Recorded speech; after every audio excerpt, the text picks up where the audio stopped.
भाई जो गुरु वचन पे डट के कट गए फंद 84 के।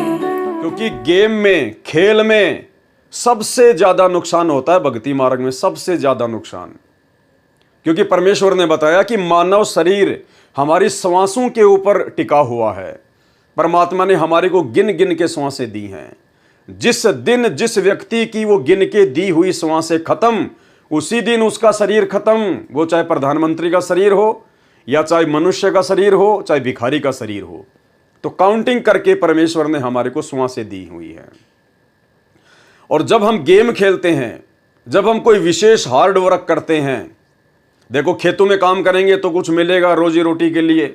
वो तो परमेश्वर ने हमें हार्ड वर्क जो हम करते हैं खेतों में, मेहनत मजदूरी, वो तो परमेश्वर की तरफ से जायज़ है, वो परमेश्वर ने हमारे को दिया हुआ है।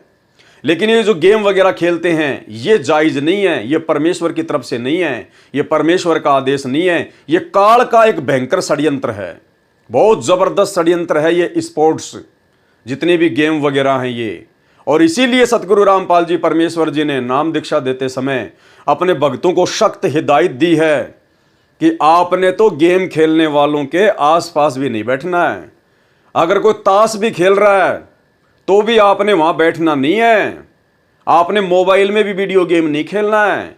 और बाकी जो शारीरिक गेम हैं, दौड़ना, हाँ, हार्ड वर्क करना, जिम्नास्टिक वगैरह करना, बॉडी बिल्डिंग करना, या अन्य जैसे पहलवानी करना, रेसलिंग करना, ये भाला फेंकना, वॉलीबॉल खेलना, फुटबॉल खेलना, जो भी गेम है, जितनी भी गेम है धरती पर, सतगुरु रामपाल जी परमेश्वर जी ने इसीलिए अपने भक्तों को सख्त हिदायत दी है कि आपने ना तो कोई गेम खेलना है और ना आपने गेम खेलने में किसी का सहयोग करना है। क्यों? सबसे भयंकर काल का षड्यंत्र, क्योंकि इसमें सबसे ज्यादा हमारी श्वासें बर्बाद होती हैं। सबसे ज्यादा। आप कितनी प्रैक्टिस करोगे, 8 साल 10 साल किसी भी गेम में महारत हासिल करने के लिए? आप कितनी दौड़ लगाओगे, कितना हार्ड वर्क करोगे, कितनी आपको जिम करनी पड़ेगी, कितना आपको दौड़ दौड़ के वो भाला फेंकना पड़ेगा। और जब आदमी ज़्यादा हार्ड वर्क करता है तो श्वासें भी उसी रफ्तार से बाहर निकलती हैं। यानी एक तो आदमी नॉर्मल है तो नॉर्मल तरीके से श्वासें चलेंगी, और एक आदमी ज़बरदस्ती हार्ड वर्क करेगा तो उसकी श्वासें भी उसी अनुपात में तेज़ तेज़ निकलती हैं। तो हमारी कितनी श्वासें बर्बाद हो रही है। एक श्वास की कीमत क्या बताई गुरुदेव भगवान ने? सतनाम पा लड़े रंग होरी हो, 3 लोक पासिंग धरे रंग होरी हो, और 14 लोक न तुले तुलावे राम रंग होरी हो। इस मनुष्य शरीर की एक श्वास की कीमत ये तीनों लोक, पृथ्वी लोक, पाताल लोक और स्वर्ग लोक और 14 अन्य लोक, कहते हैं ये भी कम है। अगर एक तराजू में मनुष्य की एक श्वास को रख दिया जाए और एक तराजू में अगर पूरी धरती को और पूरे स्वर्ग को, जहां 33 करोड़ देवता ब्रह्मा विष्णु महेश राज करते हैं, और नीचे शेषनाग का लोक, पाताल लोक, कहते हैं तीनों लोकों को भी अगर रख दिया जाए तो तीनों लोकों का वजन कम, वैल्यू कम, कीमत कम, और एक श्वास की जो आप और हमें प्राप्त है उसकी कीमत ज्यादा है। और 8-10 साल तक वो स्पोर्ट्स खेलने वाले अपनी लाखों करोड़ों श्वासें बर्बाद कर देते हैं, और मिलता क्या उनको? 1-2 करोड़। क्या है 1-2 करोड़? अरे तीनों लोकों की तुलना में जहां ब्रह्मा विष्णु महेश राज करते हैं, 1-2 करोड़ की एक छोटे से 50-100-200 गज के मकान की क्या कीमत है, जिसके लिए उन्होंने अपनी इतनी अनमोल श्वासें बर्बाद कर दी। और अंत में वहीं के वहीं जो लोग जितना ज्यादा स्पोर्ट्स खेलते हैं, जो लोग जितनी ज्यादा जिम करते हैं, जितना ज्यादा व्यर्थ की मेहनत करते हैं, अंत में उसके घुटने टूट जाते हैं उनके। वो व्यक्ति कभी अपनी संपूर्ण मौत नहीं मरता, वो व्यक्ति अकाल मौत ही मरता है। वो व्यक्ति समय से पहले मरता है, क्योंकि उसने इस मनुष्य शरीर को समय से पहले जबरदस्ती हार्ड वर्क करके परिपक्व कर लिया। तो भाई और बहनों, आप और हमारे ऊपर गुरुदेव भगवान की इतनी बड़ी रजा, इतनी बड़ी मेहर कि परमेश्वर ने हमें हर प्रकार से काल के षड्यंत्र से बचाया, और गुरुदेव भगवान ने हमें ये दुनिया का सर्वश्रेष्ठ गेम, भक्ति रूपी गेम दे दिया परमात्मा ने। और फेंकने के लिए अस्त्र शस्त्र दे दिए, मंत्र, और जो मेडल हमें मिलेगा, जो पुरस्कार हमें मिलेगा, जो आशीर्वाद गुरुदेव भगवान का आप और हमें मिलेगा।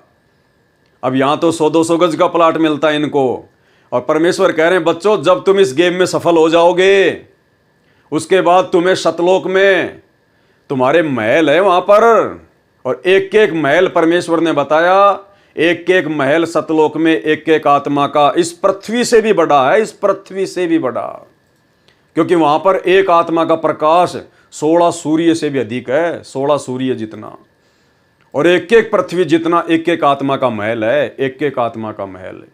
और यहाँ के ब्रह्मा विष्णु महेश से भी उत्तम शक्तियां सतलोक में आप और हमारे नौकर हैं। तो भाई और बहनों, हमने कौन सा गेम खेलना चाहिए था, कौन से गेम को खेलने के लिए हमारे को यह मनुष्य शरीर प्राप्त हुआ था, और काल ने हमारे को लाख 2 लाख करोड़ 2 करोड़ 150 गज के मकान के चक्कर में और हमारे को झूठे गेम पकड़ा दिए। ले भाला फेंक, ले क्रिकेट खेल, ले वॉलीबॉल खेल, फुटबॉल खेल। कोई तो तुड़वा के हाडगोडे बैठ जाता है, कोई अपना जीवन बर्बाद करके बैठ जाता है। लेना देना कुछ नहीं है, झूठा मान सम्मान। आज वर्ल्ड कप जीत के आ गए, अगली बार हार गए हैं तो भारत का नाम मिट्टी में मिल गया। पहली बार ऊपर कर दिया, अगली बार मिट्टी में मिल गया हैं। अब वो नाम हो जाने से क्या देश में गरीबी मिट गई, क्या देश में बेरोजगारी मिट गई, देशवासियों को क्या भला हुआ, क्या फायदा हुआ? व्यर्थ में उन्होंने अपना इतना समय बर्बाद किया आंख फाड़ फाड़ के देखने में। घर वाले भी कह दे रहे भैया ये काम कर ले, रुक जा, लास्ट ओवर चल रहा है, लास्ट ओवर। अरे तेरे को क्या मिलेगा उस ओवर से? और यहां घर वाले कह रहे मंत्र कर ले, करूंगा बाद में करूंगा। मतलब इस असली गेम में तो आलस्य और नकली गेम को देखने में भी इतनी जो है सावधानी। तो भाई और बहनों, यही तो काल का षड्यंत्र है, और इस षड्यंत्र को समझाने के लिए ही सतगुरु सतलोक से चलकर आते हैं, क्योंकि बाकी तो 21 ब्रह्मांड में जितने भी हैं सब जीव हैं और काल के षड्यंत्र में फंसे हुए हैं। तो जो पहले से षड्यंत्र में फंसा हुआ है वो दूसरों को क्या समझाएगा? इसीलिए सतगुरुदेव भगवान स्वयं सतलोक से चलकर आते हैं।